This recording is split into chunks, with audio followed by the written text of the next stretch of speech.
So this is the case for all of those countries that you saw on the list before, right? So organized by country along this lines of GDP per capita, right? So the poorest countries are going to make this predicted value right along here. The richest countries are going to be over on this. And then this is the measure of the sort of average person with average education and average in that group.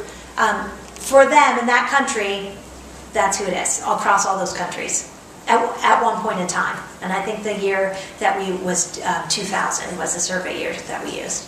Does that make sense? Okay. Yeah. What about the unemployed? Yeah, that's an excellent question. The unemployed are just excluded from this analysis.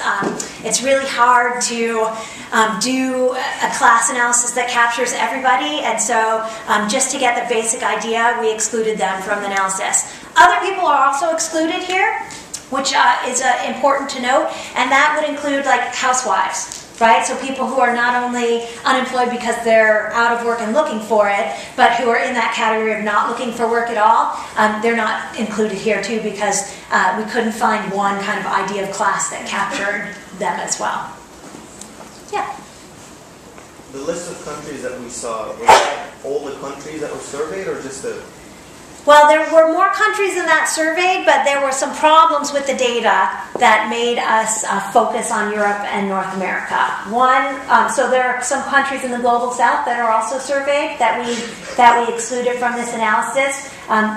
The primary reason because they were missing a lot of data, and it was hard to include. And so then we thought, well, what we would do, the approach we would take, was to just use post-materialist countries, right, that are in that rich category, and so we focused on Europe and North America up there. But there's an opportunity to do work on the global south with these data if you're willing to work with all that missing data.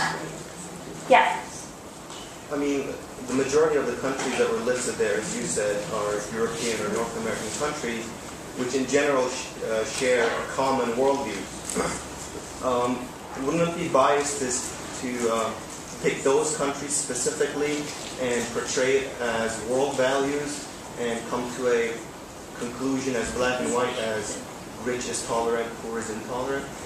Well, so let me be clear about what this study is as opposed to the post-materialist thesis, which is the sort of the theoretical setup.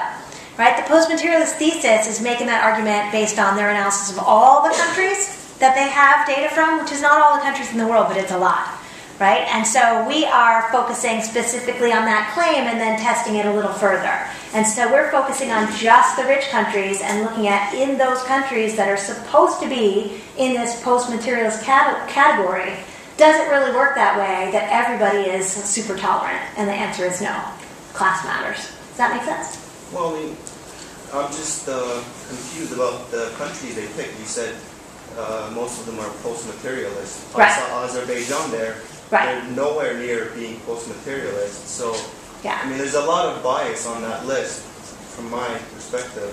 Well, I don't know if I agree with you in terms of that it's biased. I definitely agree with you that one study is not going to be able to do everything, right? And so how you pick the countries does matter a lot.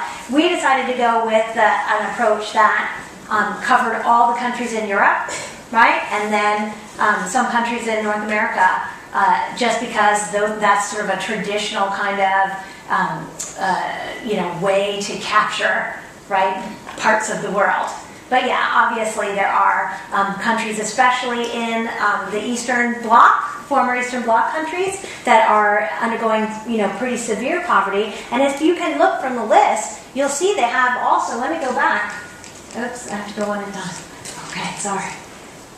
They end up on the more negative side, right? If you look at the post-communist countries, with the exception of the Czech Republic, they have strongly more negative attitudes than the rest of Europe. Absolutely. So your insight is right. Absolutely. Okay. Okay, one more question. Yeah?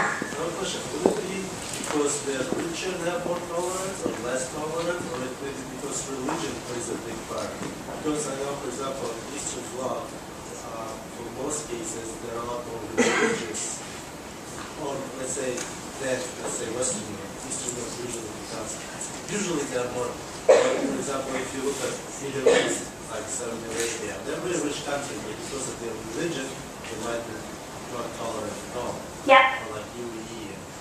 So I'm just saying, maybe would that have an effect, not because they're rich and important. You are absolutely right, and let me tell you something. The part that I skipped over very quickly was the part where we dealt with how we controlled for religion, right? And how we did, using statistics, we were able to control for the things that we know that matter, like gender, like the age of the population, like income, like education level. And so, yeah, of course religion matters. Of course education matters. Of course sort of mundane things like how much of the population lives in a city as opposed to the countryside matter, and we controlled for those in our analysis. So that's an excellent. Okay, so in the interest of time, let me go back to our other finding here. There. What we also found was that the overall level of inequality matters a little bit too. Right? And this is to say that if you live in a country with a high level of inequality, right, that you're living among people who on average have more intolerant attitudes. And so what you're looking at here is a measure of national levels of inequality. The Gini coefficient goes from low levels of inequality to high levels of inequality, right? And do you want me to go into what the Gini coefficient is? It's basically a calculation of how many people have most of the country's wealth, right? So if you score, it goes from 0 to 1, and if you score a 1 on the Gini, that means one person in your country has everything, and all the other people have 0, right? The most unequal situation possible, to a score of 0 where everyone has exactly the same, an equal portion, right? So no country is perfectly equal, and no country is in that situation where one person has everything. Almost all the countries fall in the middle range that you're seeing here, somewhere from 0.2 to 0.5. And for the countries that we're looking at, right, which is just one set of countries, they fall in this range. These are the classes, again, right, that are carried over into this graph. And this is how tolerant. So high tolerance, low tolerance, you'll see that as you move from countries with high equality, highly equal countries like the Scandinavian countries, right, to countries that are more unequal, like the United States, you find decreasing tolerance, right? So something about countries that have social policies in place that address poverty better, or that do redistribution of wealth through the progressive taxation, where rich people pay more than poor people, that have social provisions in place, also have better attitudes toward homosexuality, right? Which is a finding that you might not expect, right? The post-materialist thesis people didn't expect it to matter much, and for some attitudes it may or may not matter. For this one, though, it matters quite a bit, and it poses a puzzle, right? Why would it matter if countries were equal or unequal? Well, here's our argument why it matters. So knowing that it does matter, so these are the data, we know that the reality is that it does matter. So the question is why? So we looked at the literature, and there's not much to explain this, but there is some stuff in political science that provides some insights here that we think we can use to explain this. Wait, where am I here?